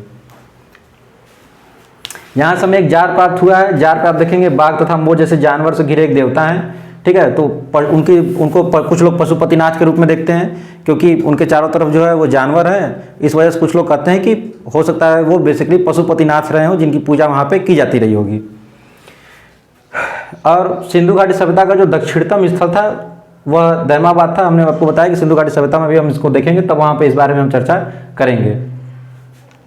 हम नेवासा को देखें तो नेवासा से आप देखेंगे तो यहाँ से हमें कपास, जूट और पटसन के साक्ष्य देखने को मिलते हैं, यानी कि यहाँ पे वस्त्र उत्पादन अपने पीक अवस्था में रहा होगा, ठीक है। और यहाँ से आप देखें तो बालक के कंकाल में ताम निर्मित मनके की माला देखने को मिली है। वो हमने आपको बताया था वहाँ भी कि कुछ कंकाल ऐसे मिले हैं जहाँ पे बालक जो थे उनके साथ जो है तांबे की माला थी, यानी उसका मतलब वो बालक जो थे वो समृद्ध घर से बिलोंग करते होंगे। वहीं अगर आप धूले को देखें तो धूले की एक साइट है जिसे हम प्रकाश कहते हैं। आप जान लीजिए कि जो धूले थी उससे संबंधित जो साइट थी वो प्रकाश थी। इसके बारे में कोई विशेष जानकारी नहीं है जिसके बारे में हमें पढ़ना है। हम पुणे पर अगर आए तो पुणे में आप देखेंगे 3 साइट्स हैं, इनाम गांव, चंदौली और नासिक। हम इनाम गांव को देख लेते हैं तो इनाम गांव से आप देखेंगे यहाँ से हमें फोर्टिफाइड बस्ती के साक्ष्य देखने को मिले हैं, किलेबंद बस्ती देखने को मिली है। फिर आगे आप देखेंगे तो यहाँ से मातृ देवी की मूर्ति के साक्ष्य मिले हैं। यहाँ से हमें वर्ग विभाजन देखने को मिला विभिन्न घरों से, क्योंकि कुछ घर बड़े हैं कुछ घर छोटे हैं तो वर्ग विभाजन भी होगा। यहाँ पे घरों में फर्श के नीचे तथा आंगन में मानव के समाधान के साक्ष्य हमें देखने को मिलते हैं। हमने आपको बताया था कि महाराष्ट्र के कुछ रीजन ऐसे हैं यहाँ पे वो अपने पूर्वजों को अपने घरों में ही फर्श के नीचे दफना दिया करते थे।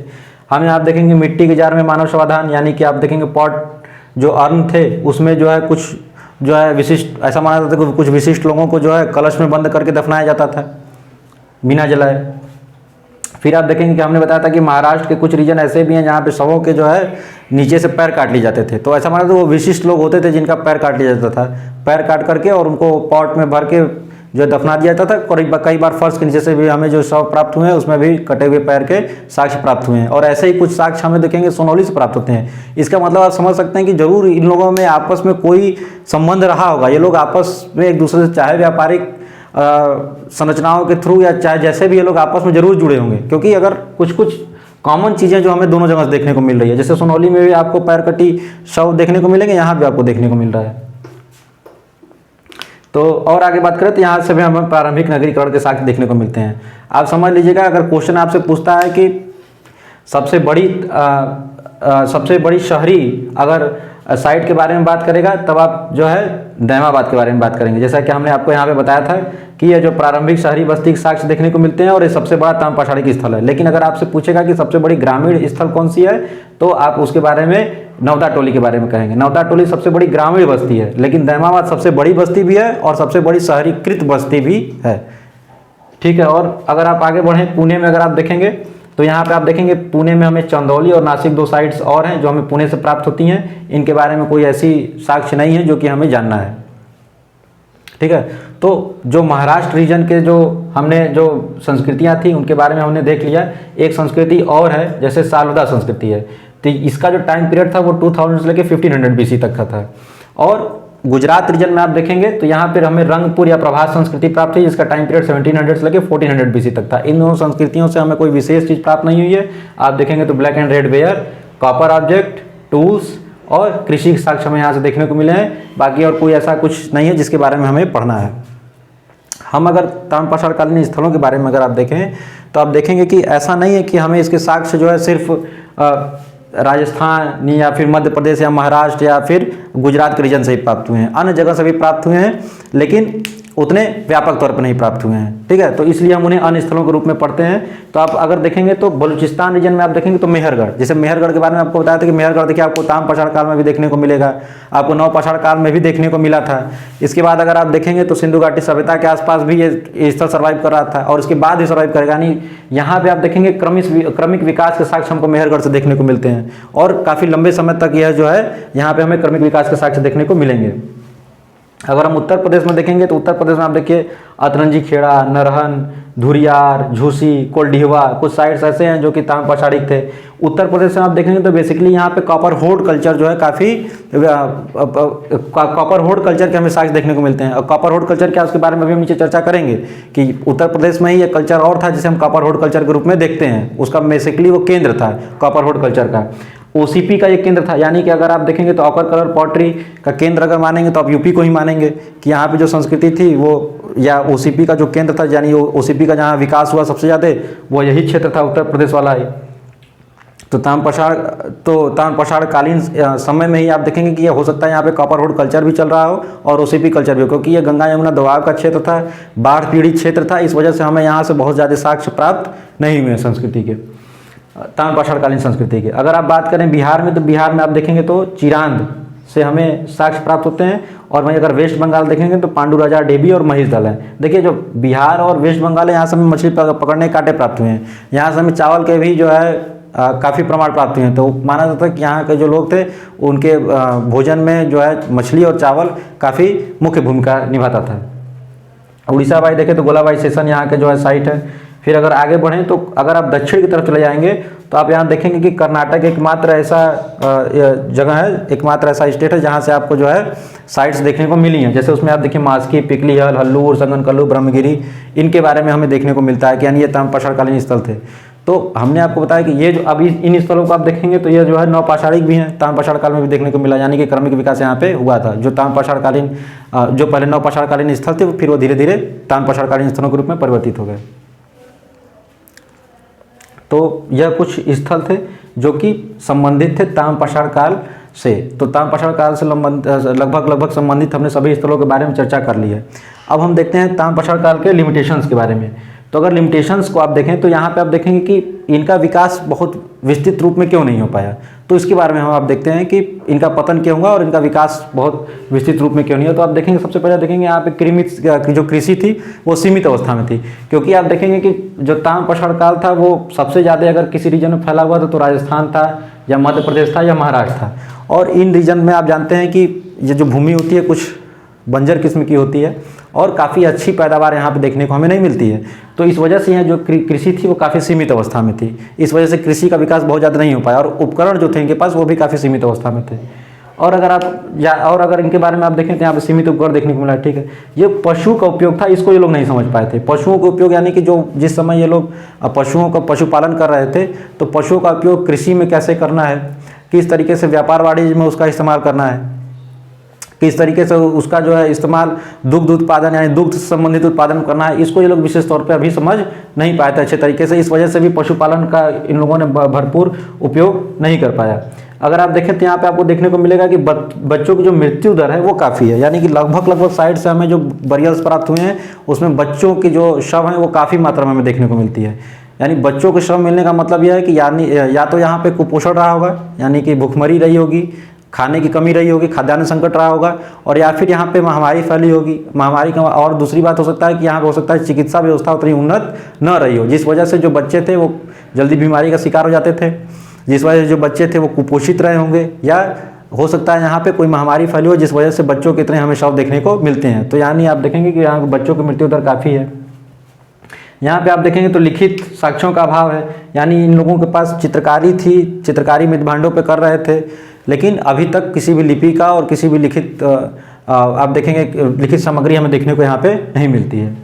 यहाँ पे गरीबी थी क्योंकि कृषि का अभाव था। यहाँ पे आप देखेंगे कि धातु के मिश्रण का अभाव था, यानी ये लोग जो है अभी धातुओं के मिश्रण को नहीं समझ पाए थे। ये लोग सिर्फ और सिर्फ अभी तांबे पे ही निर्भर थे धातु के लिए।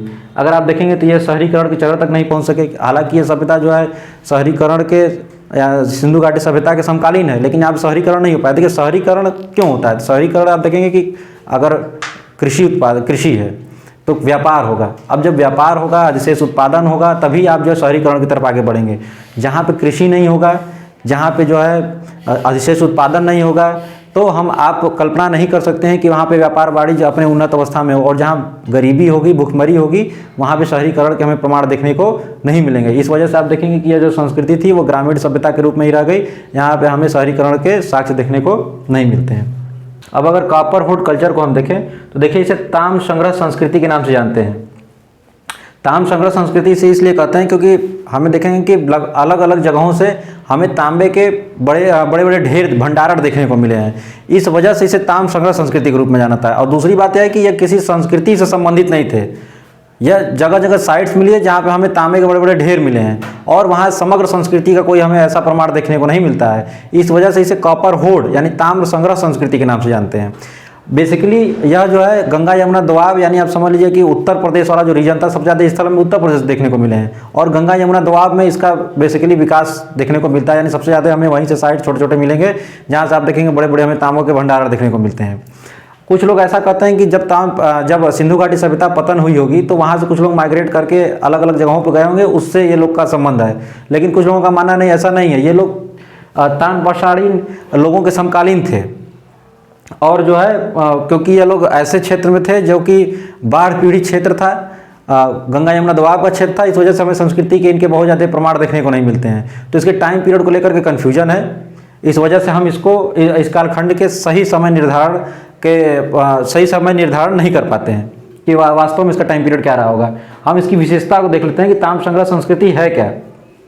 तो आप देखेंगे तो सर्वप्रथम ये प्रकाश में तब आई जब यूपी में बिठूर में यानी कानपुर के पास खुदाई हुई, तो हमें वहाँ से तांबे के ढेर मिले, तो हमें पता चला। और फिर धीरे धीरे अन्य जगहों पे जब इसके अगल बगल खुदाई हुई तो हमें तांबे के धीरे धीरे ढेर जो है अन्य ढेर हमें प्राप्त हुए, और फिर अन्य स्टेट से अन्य साइट से भी हमें प्राप्त होने लगे। तो इस पूरे जो ऐसे साइट जहाँ से हमें तांबे के भंडारण मिले हैं उन्हें हम कॉपरवुड कल्चर में डाल दिए। और जो आपको बता रहे हैं जैसे कॉपरवुड कल्चर है, इसका केंद्र गंगा यमुना दोआब है। और वहीं आप देखेंगे ओसीपी कल्चर भी है जो कि इसी रीजन में फल फूल रही है। ओसीपी कल्चर यानी आपको बताए थे ऑकर कलर पॉटरी जो है, उसका भी केंद्र गंगा यमुना दोआब है। तो इस चीज़ को आप जानते रहिएगा। और अगर आप देखें तो सबसे ज़्यादा स्थल जो हमें उत्तर प्रदेश यहाँ से प्राप्त हुए हैं, लगभग 80 स्थल प्राप्त हुए हैं। यह साम्राज्य के स्तर पर नहीं था बल्कि उत्तर भारत में फैला हुआ था, मुख्यतः गंगा यमुना दोआब में। इसके बारे में हमने आपसे चर्चा कर ली है। ताम्रसंग्रह संस्कृति का जो केंद्र था वो उत्तर प्रदेश था, यानी उत्तर प्रदेश में सबसे ज़्यादा 80 स्थल प्राप्त हुए हैं। अगर आप यहाँ देखें तो सबसे बड़ा जो, लेकिन अगर आप देखेंगे तो सबसे बड़ी जो ताम्रसंग्रह संस्कृति का जो सबसे बड़ा स्थल है वो हमें मध्य प्रदेश से प्राप्त हुआ है। सबसे ज़्यादा स्थल हमें उत्तर प्रदेश प्राप्त हुए हैं और सबसे बड़ा स्थल हमें जो है मध्य प्रदेश प्राप्त हुआ है, जो कि है गुंगेरिया, यानी कि आप मध्य प्रदेश में देखेंगे इसको। अगर आप देखेंगे तो दक्षिणी हरियाणा से, बिहार से, राजस्थान से, बंगाल से और उड़ीसा से भी कुछ साइड से जहाँ से हमें ताम्रसंग्रह संस्कृति के साक्ष्य मिला, यानी वहाँ पे कोई बहुत बड़ी जो है संस्कृति का हमें प्रमाण नहीं मिलते हैं, लेकिन कॉपर के ढेर मिलते हैं। इस वजह से हम उसे ताम्रसंग्रह संस्कृति में पढ़ते हैं।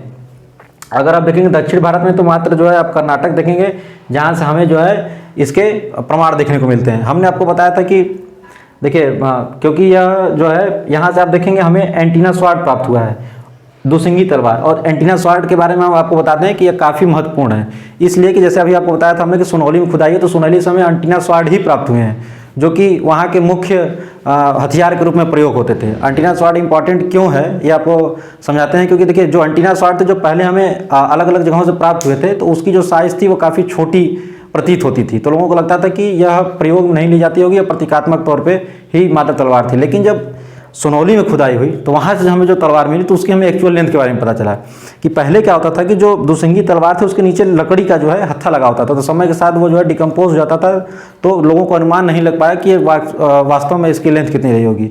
लेकिन जब हमें सुनौली से प्राप्त हुए तो वहाँ पर क्या था कि जो नीचे लकड़ी के हत्थे लगे हुए थे तो उसमें कॉपर के जो थे तार थे उनके साथ उनको जो है उसमें व्रैप किया गया था, लपेटा गया था, जिस वजह से वो डिकम्पोज नहीं हुए। तो हमें पता चला कि इसकी एक्चुअल लेंथ कितनी थी और तब हमें इसके मारक शक्ति के बारे में पता चला। तो माना जाता है कि वो उस समय की सबसे उत्कृष्ट तलवार थी जो कि हमें सुनौली से मिली है। और वहीं आप देखेंगे तो वही एंटीना स्वॉर्ड आपको जो है कॉपर रोड कल्चर में भी देखने को मिलती है। आप अगर देखेंगे तो यहाँ से हार्पून मत्स्य भाला देखने को मिला है, एक विशेष किस्म का भाला था जिसका स्ट्रक्चर के आधार पर इसे जो है मत्स्य भाला यानी हार्पून के नाम से हम लोग जानते हैं।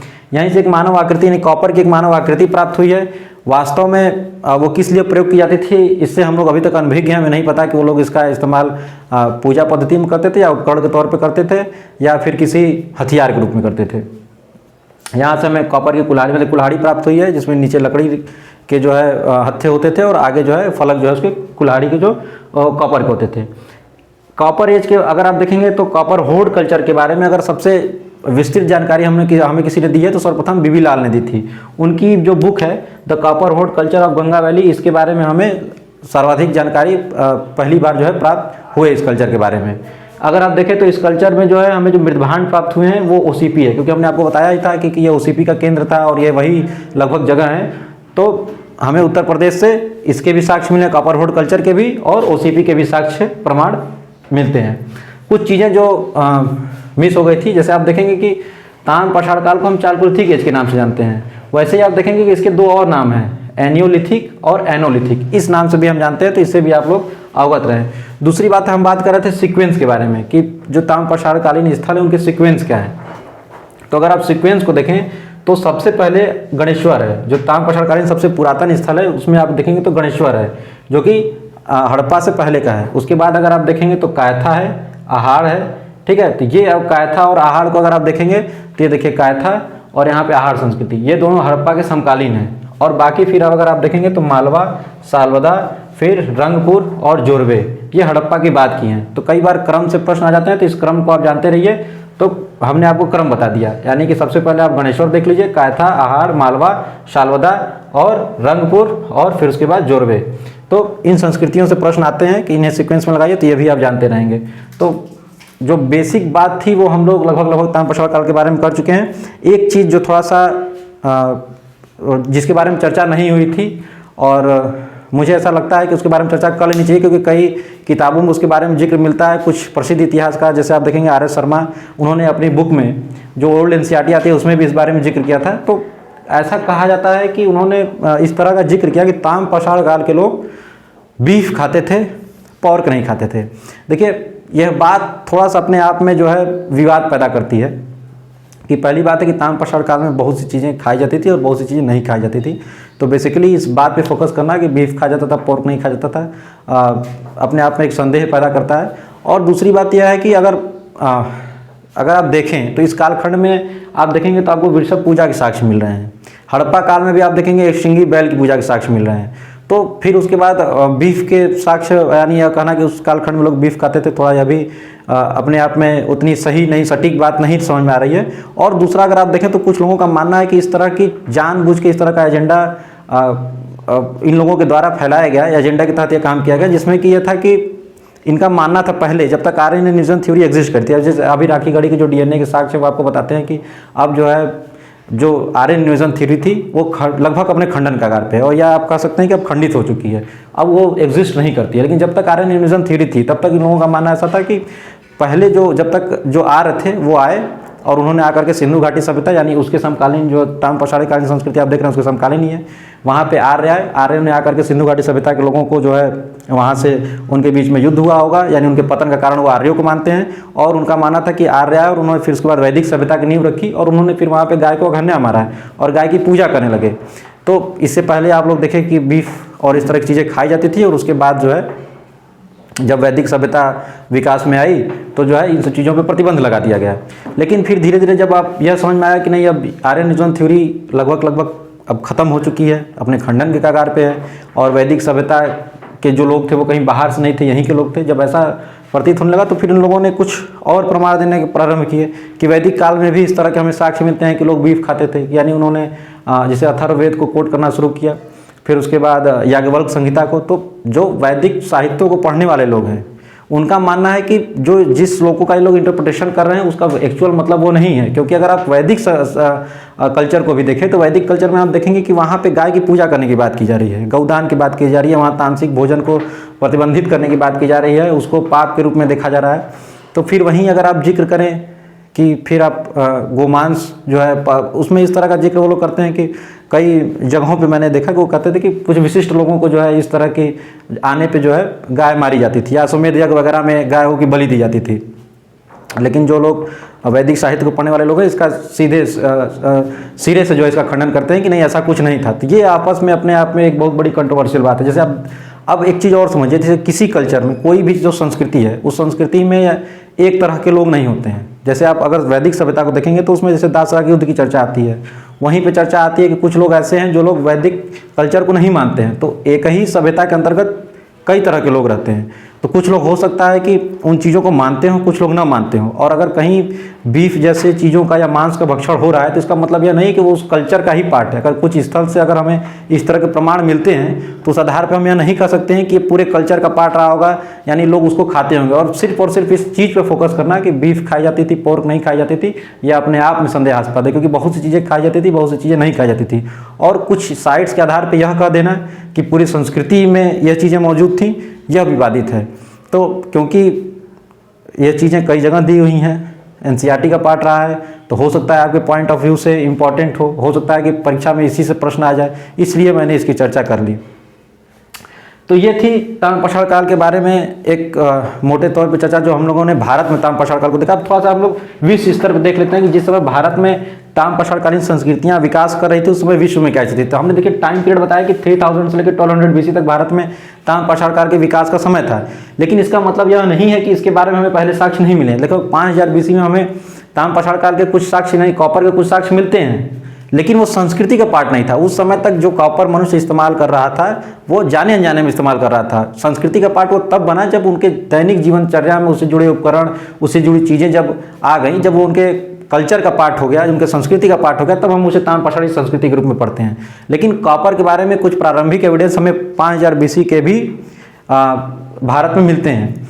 और अगर हम अन्य स्थलों जैसे अब सबसे पुराने हम अगर तांबे की बात करें कि सबसे पुराना एविडेंस हमें तांबे का कहाँ से मिला, तो आप देखेंगे इराक में एक पेंडेंट मिला है जो लगभग 8700 BC का है। यानी हमें अगर आपसे पूछा जाए कि सबसे पुराना अब तक का ज्ञात जो है एविडेंस कॉपर का, तो आप इराक बता सकते हैं कि वहाँ से हमें 8700 BC के पेंडेंट मिले हैं। तो इसका मतलब है कि लगभग 10,000 साल पहले भी लोग कॉपर से अवगत थे इराक जैसे क्षेत्र में। देखिए विश्व भर के अन्य जगहों पे जो चालकोलिथिक एज है उसका टाइम पीरियड अलग अलग है। इसलिए अलग है कि कुछ जगहों पे आप देखेंगे कि नवपाषाण काल काफ़ी लंबा चला, और नवपाषाण काल के बाद वो लोग सीधे जो है कांस्ययुगीन सभ्यता पर, क्योंकि उनका जब बाद में जो संबंध हुआ वो ऐसे व्यापारिक संबंध ऐसे लोगों से बने जो लोग कांस्ययुगीन सभ्यता को मानते थे। या जो कांस्य युगीन सभ्यता से संबंधित थे। तो उसके बाद जो नवपाषाणिक स्थल थे उनके संपर्क में आने के बाद सीधे कांस्य युगीन सभ्यता के रूप में विकसित हो गए। कुछ स्थल आपको देखने को मिलेंगे वहाँ क्रमिक विकास है कि नवपाषाण है, फिर ताम्रपाषाण है, फिर कांस्य युगीन है, ठीक है। तो इस टाइप के हमें देखने को मिलेंगे। तो विश्व भर में हमको अलग अलग जगह से अलग अलग टाइम पीरियड देखने को मिलता है। लेकिन अगर हम एक अमूल चूल बात करें कि बेसिक बात करें कि हमें एक मोटे तौर पे अगर आप देखना हो कि इनका टाइम पीरियड क्या था, तो आप देखेंगे जैसे कि माना जाता है कि 5000 BC में जो है लगभग जो है जगहों पे ताम्रपाषाणिक संस्कृतियों का विकास हो गया था। अगर हम सबसे पहले देखें तो ऐसा माना जाता है कि ताम्रपाषाणिक संस्कृतियों का विकास भूमध्य सागर के पूर्वी तट पे हुआ होगा और उसके बाद फिर धीरे धीरे उसका अन्य जगहों पे विकास हुआ। सबसे पहले जैसे आप देखेंगे कि नियर ईस्ट में माना जाता था कि नियर ईस्ट यानी वही भूमध्य सागर का जो इलाका है, भूमध्य सागर के पूर्वी तट का जो इलाका है वो वाला इलाका आप देख सकते हैं। वहाँ पे माना गया कि 5000 BC के लगभग जो है ताम्रपाषाणिक संस्कृतियों का विकास हुआ। उसके बाद यूरोप और एशिया में आप देखेंगे तो 4000 या 3500 BC के लगभग ये संस्कृतियाँ विकास में आई। जैसे तांबे का एक नाम और है, जैसे तांबे का आप लैटिन नाम देखेंगे तो लैटिन नाम क्यूप्रस है। तो क्यूप्रस नाम इसका कैसे पड़ा, तो उसके पीछे कहानी है कि जो रोमन साम्राज्य के लोग थे वो सबसे ज़्यादा जो तांबा था उसका व्यापार एक द्वीप है, साइप्रस द्वीप है, वहाँ से करते थे। और उनका मानना था कि सबसे पहले तांबे की जो है खोज यहीं पे हुई थी, इस वजह से उसका नाम जो है वहाँ पे आप देखेंगे क्यूप्रस पड़ा। और इसी वजह से पीरियोडिक टेबल में अगर आप देखें तो उसको सीयू से प्रेजेंट किया जाता है। तो ऐसा मानना था, लेकिन अब मतलब वही इलाका है, उसी के आसपास आप अगर देखें तो फिर भूमध्य सागरीय क्षेत्र में हमें फिर पहली बार जो है इसके विकास देखने को मिलेगा ताम्रपाषाणिक संस्कृतियों का। फिर अगर और आगे आप बढ़ें तो हमने आपको बता दिया कि अगर परिपक्व अवस्था में आप देखें पूरे विश्व स्तर पे तो ऐसा माना जाता है कि लगभग 3500 BC या 3500 BC के आसपास पूरे विश्व भर में जो ताम्रपाषाणिक कालीन संस्कृति थी वो अपने पीक पे थी। तो पूरे विश्व भर में अगर उसका मैच्योर पीरियड आप देखा जाए तो लगभग 3500 BC था, ठीक है। और उसी के लगभग आप हमें भारत में भी देख रहे हैं कि आपको उसके साक्ष्य देखने को मिल रहे हैं। और अगर आप बात करें आप सबसे इम्पॉर्टेंट एविडेंस के बारे में कि ताम्रपाषाण काल के सबसे इम्पॉर्टेंट और सबसे बेहतरीन एविडेंस हमें कहाँ से मिले हैं, तो एक व्यक्ति का जिक्र आता है जिसे ओजी के नाम से जाना जाता है, ओजी द आइसमैन। ओजी की कहानी अगर हम देखें तो उसकी पूरी कहानी को हम देखते हैं तो यह साल था लगभग 1991 और दिन था 19 सितंबर। कुछ पर्वतारोही आल्प्स पर्वत श्रृंखला पे पर्वतारोहण कर रहे थे। ये जर्मन के पर्वतारोही थे। अगर आप एल्प्स पर्वत श्रृंखला को देखें तो ये ऑस्ट्रिया और इटली के बीच में पड़ने वाली पर्वत श्रृंखला है। तो ये जो 2 जर्मन हाइकर्स थे वो वहाँ पे पर्वतारोहण कर रहे थे, उन्हें डेड बॉडी मिली। वह जो डेड बॉडी थी वो आधी बर्फ़ के नीचे थी, आधी बर्फ़ के बाहर थी। उन्हें ऐसा लगा कि कभी कोई पर्वतारोही पर्वतारोहण कर रहा होगा और दुर्घटना का शिकार हो गया होगा जिस वजह से उसकी मृत्यु हो गई होगी। तो उन्होंने इसकी जानकारी मेडिकल टीम को दी।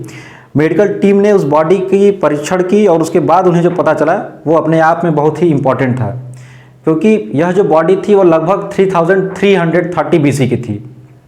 आप उसके टाइम पीरियड को देख सकते हैं, लगभग 3330 या 50 BC के आसपास जो है यह डेड बॉडी उसकी थी। तो इससे पता चला कि वह जो व्यक्ति था वो जिस समय उसकी मृत्यु हुई थी वो लगभग जो है इसी टाइम पीरियड का था, यानी ताम्रपाषाण काल यानी चालकोलिथिक एज का ही था।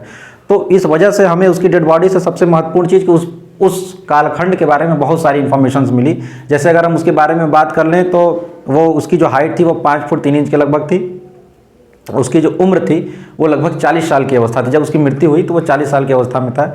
और ऐसा कहा गया कि ओजी ने अपने जीवन काल में बहुत लंबी यात्रा तय की थी। जिस समय उसकी मृत्यु हुई उसी के आसपास उसने एक लंबी यात्रा तय की थी। ऐसा क्यों कहा था कि देखिए क्योंकि उसकी जो बॉडी थी बहुत प्रिजर्व अवस्था में हमको मिली थी। बर्फ़ में दबे होने के कारण वो ममीफाइड हो चुकी थी और उसकी यहाँ तक कि आंत, पेट, शरीर की त्वचा ये सब कुछ सुरक्षित थे। इस वजह से हमें उसके बारे में बहुत कुछ पता चल पाया।